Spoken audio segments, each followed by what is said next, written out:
은혜가 여러분과 함께 하시기를 바랍니다. 특별히 오랜만에 우리 교회 예배 참석하신 분들도 계시고, 또 아침에 바쁜 시간에 우리 가족들, 아이들 챙기시느라고 분주하셨을 텐데, 이렇게 함께 예배 드릴 수 있는 귀한 은혜 주신 하나님께 감사드립니다.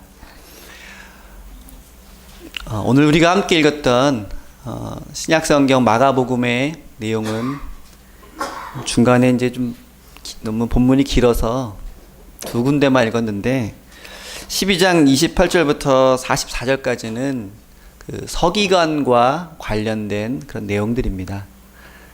그래서 그 중에 한 두 가지 에피소드만 우리 함께 읽었습니다.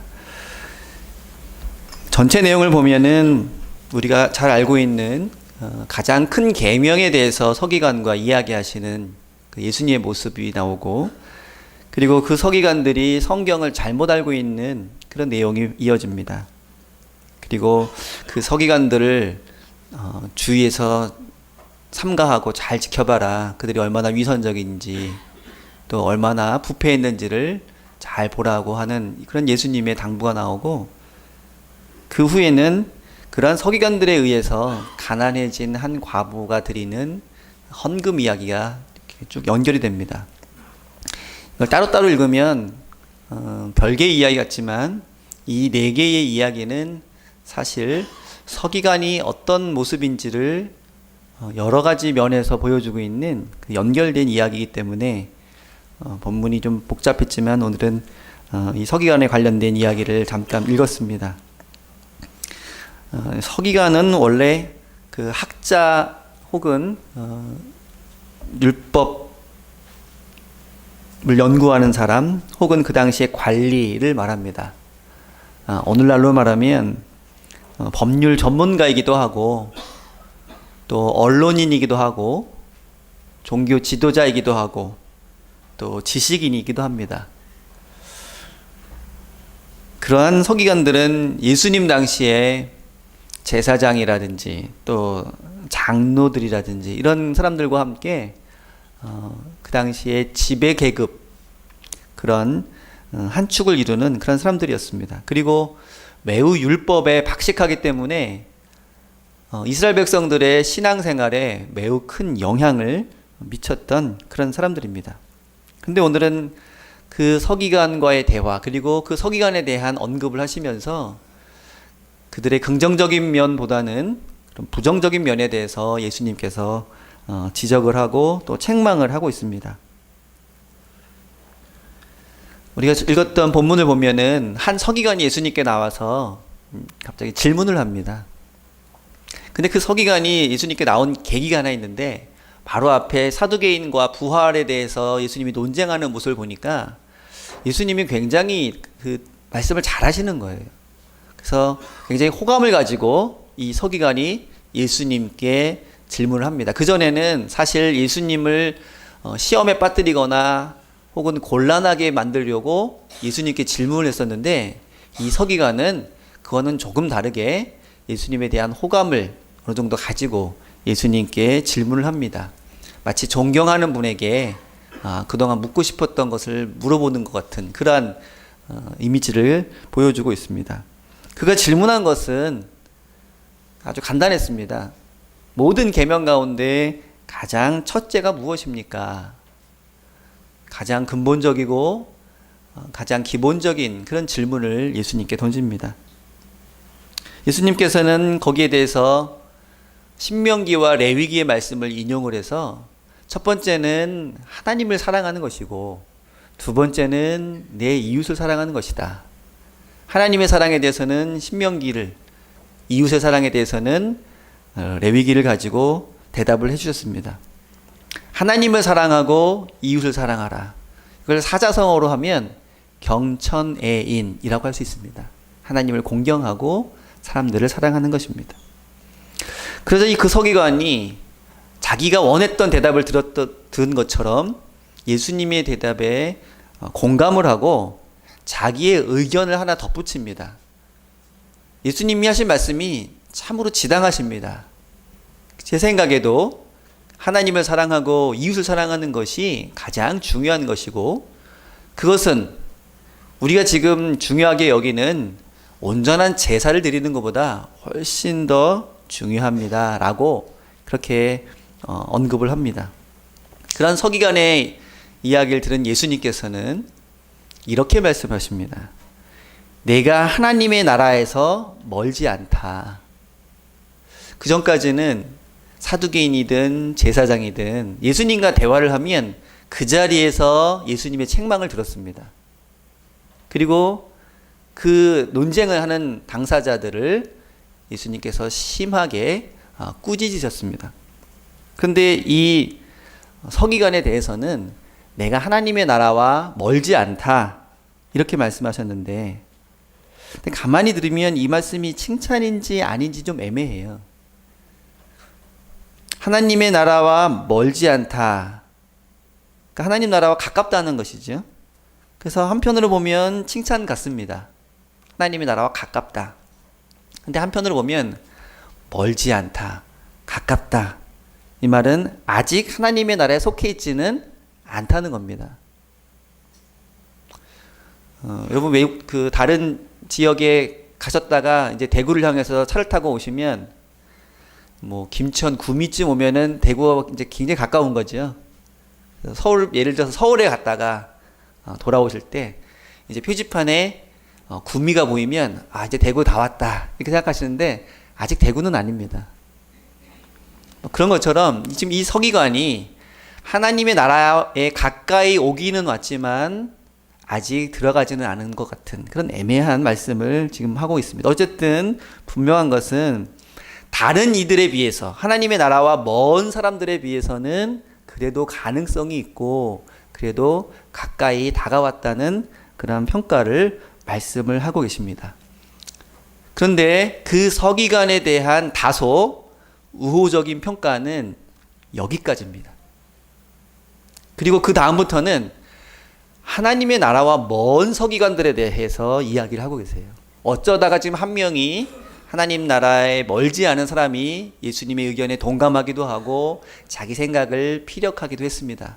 그런데 예수님께서는 그에게는 좀 애매하게 인정을 해주시긴 하셨지만 그와는 달리 아직도 하나님의 나라에서 먼 사람들, 먼 서기관들은 어떤 사람인지를 본격적으로 그 다음부터 이제 이야기를 하시면서 그 서기관 그룹 전체를 이제 책망하고 계십니다. 자, 이 서기관에 대한 책망은 두 가지인데요. 하나는 그들은 소위 그 당시에 지식인이고 율법 박사입니다. 한 구절 한 구절을 손으로 써가면서 거의 외우는 그런 사람들입니다. 누구나 할 것 없이 율법에 대해서만큼은 권위를 가지고 있는 사람들인데 예수님은 그들이 오히려 성경을 제대로 모른다는 말씀을 하십니다. 그리고 성경도 제대로 모를 뿐만 아니라 하나님께서 일러주시는 대로 제대로 실천하지도 않는 사람들이다. 구체적으로 말하자면 그들은 위선적이고 겉으로 드러나기를 좋아하고 그리고 뒤에서는 자기의 입속을 챙기느라 힘없는 사람들의 등을 쳐먹는 그런 부류다라고 말씀을 하시면서 굉장한 비난을 그들에게 쏟아붓고 계십니다. 우리가 읽지는 않았지만 성경 그 다음 구절에 이어지는 본문을 보면 그들이 얼마나 성경에 대해서 무지한지를 하나의 예를 들어서 말씀을 하고 계십니다. 예수님께서 예를 드시는 것은 시편 110편인데 시편 110편을 보면은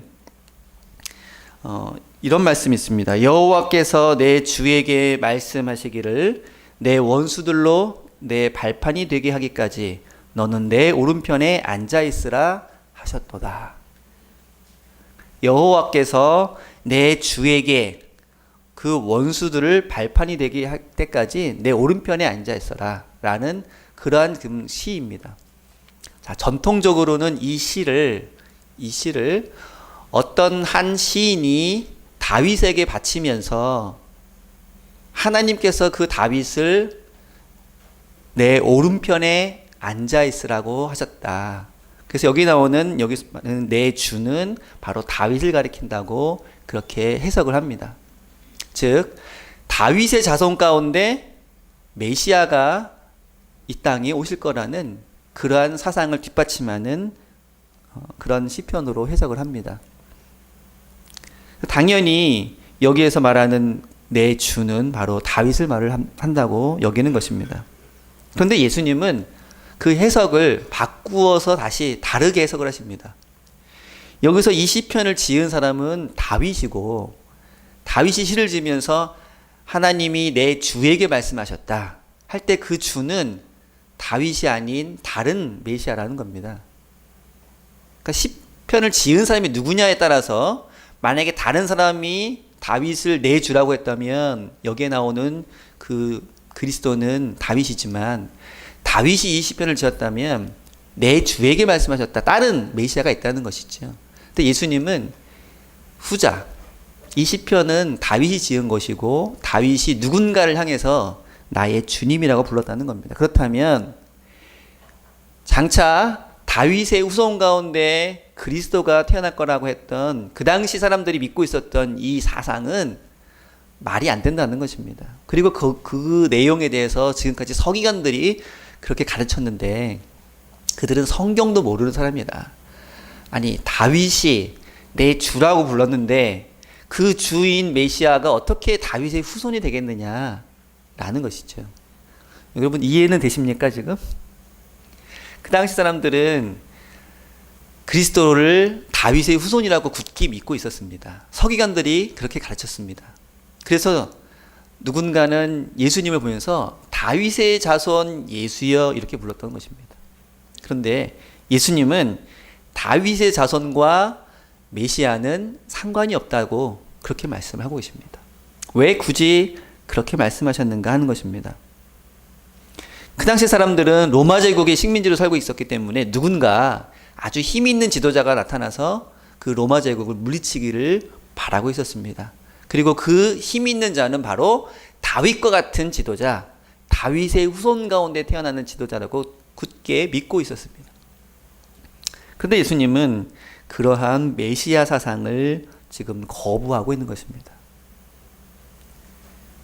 메시아는 곧 그리스도고, 그리스도는 하나님의 기름 부음 받은 자인데, 그들이 기다리는 그리스도는 무력으로 힘이 있는 자를 기다리고 있었습니다. 그런데 예수님께서 말씀하시는 그리스도는 그렇게 칼과 창의 힘을 빌린 그리스도가 아니라 하나님의 뜻에 따라 일하는 자라는 의미의 그리스도를 말합니다. 그래서 예수님이 대제사장의 심판을 받을 때 내가 그리스도냐? 라고 묻자 그렇다라고 대답을 하셨습니다. 본인은 그리스도라고 대답을 하신 것이죠. 그런데 또 다른 편에서는 나는 또 그리스도가 아니다, 다윗의 후손이 아니다 이렇게 말씀하신 것은 그들이 기다리는 그리스도와 예수님이 말씀하시는 그리스도가 다르다는 것을 이야기를 해주고 있습니다.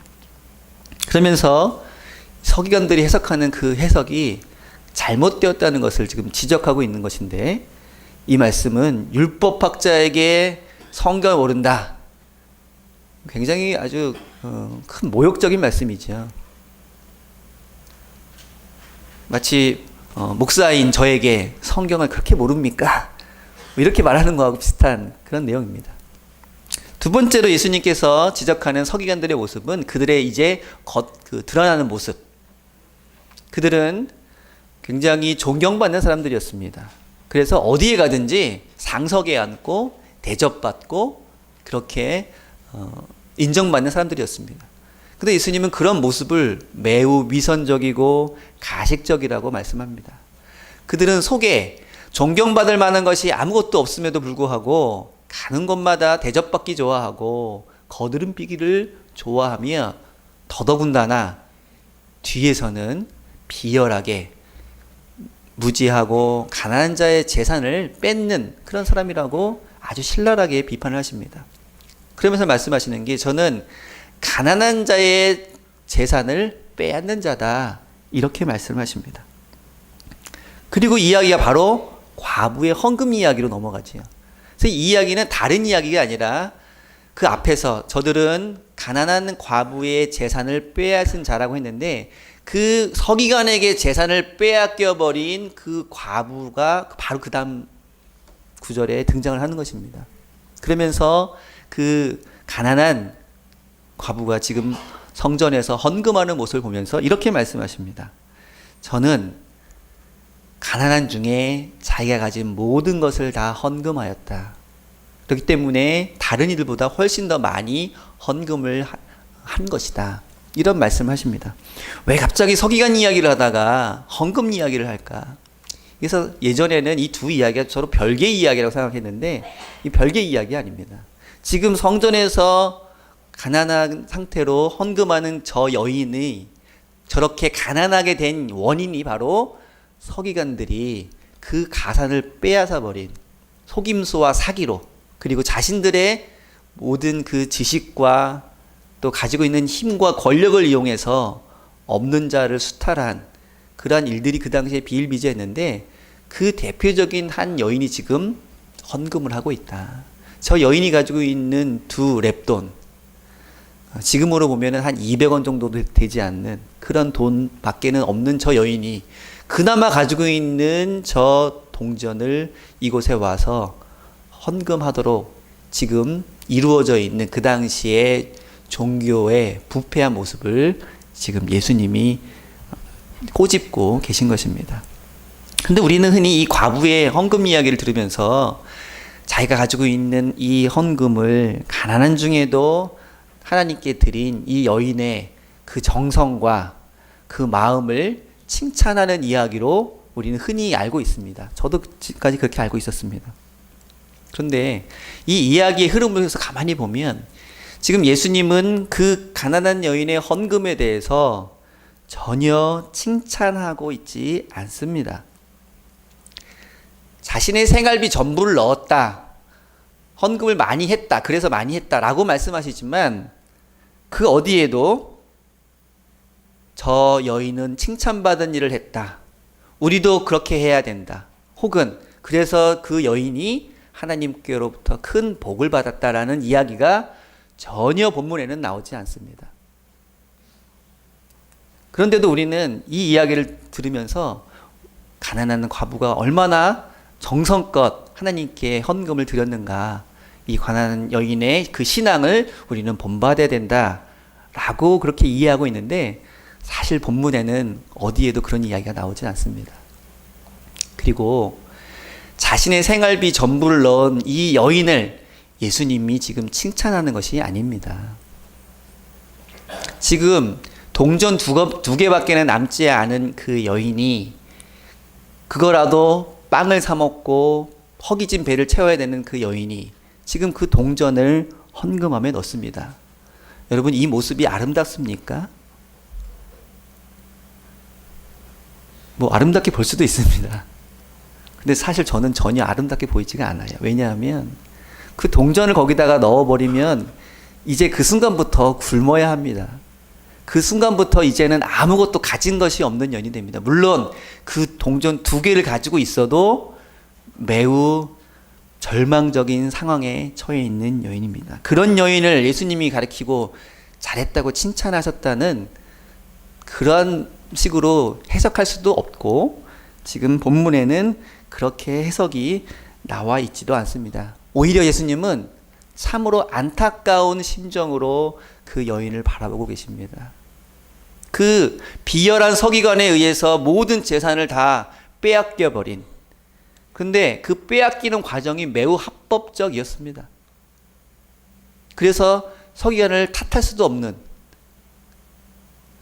오히려 그러한 서기관을 존경의 눈으로 바라보는 그 가난하고 무지한 여인을 예수님은 바라보면서 매우 안타까운 심정을 갖고 계셨던 것입니다. 그래서 이 두 이야기가 서로 연결되는 이야기예요. 그러면서 저 여인이 저토록 힘겨운 삶을 살아가게 만든 장본인인 서기관을 지금 예수님께서는 고발하고 계신 것입니다. 근데 가끔 이제 부흥회 같은, 제가 예전에 부흥회나 이런 집회를 많이 갔었는데, 근데 가면 이 본문이 자주 등장합니다. 자주 등장하면서 가난한 과부가 자기의 동전 2개를 바쳤는데 헌신해서 하나님 앞에 나왔습니다. 우리도 그런 마음을 가져야 됩니다. 하면서 이제 설교를 하고 그다음에 이제 헌금 바구니를 돌리지요. 전 그런 부흥회를 그런 내용으로 부흥회를 인도하시는 분께 이렇게 묻고 싶어요. 예수님께 만약에 그 여인이 칭찬받았다면 왜 당신은 그런 칭찬을 받기 위해서 전 재산을 바치지 않습니까? 왜 다른 사람한테는 바치라고 하면서 자신은 안 바치는지 그거 묻고 싶습니다. 예수님은 그러한 잘못된 종교적인 가르침을 전하는 그 서기관들을 지금 책망하면서 이 이야기를 마치고 바로 그 다음 장 13장으로 넘어가면 그들이 그러한 잘못된 가르침을 체계적으로 지금 진행하고 있는 그 예루살렘 성전이 무너져야 한다고 선포를 하고 있습니다. 잘못된 종교, 잘못된 신앙, 잘못된 체제는 예수님 앞에서는 아무런 가치가 없는 무너져 마땅한 것이라고 지금 말씀을 하고 있습니다. 우리는 이러한 서기관들의 이야기를 들으면서 두 가지를 깊이 생각하게 됩니다. 하나는 우리가 마음을 다하고 목숨을 다하고 뜻을 다하고 힘을 다해서 사랑해야 하는 그 하나님,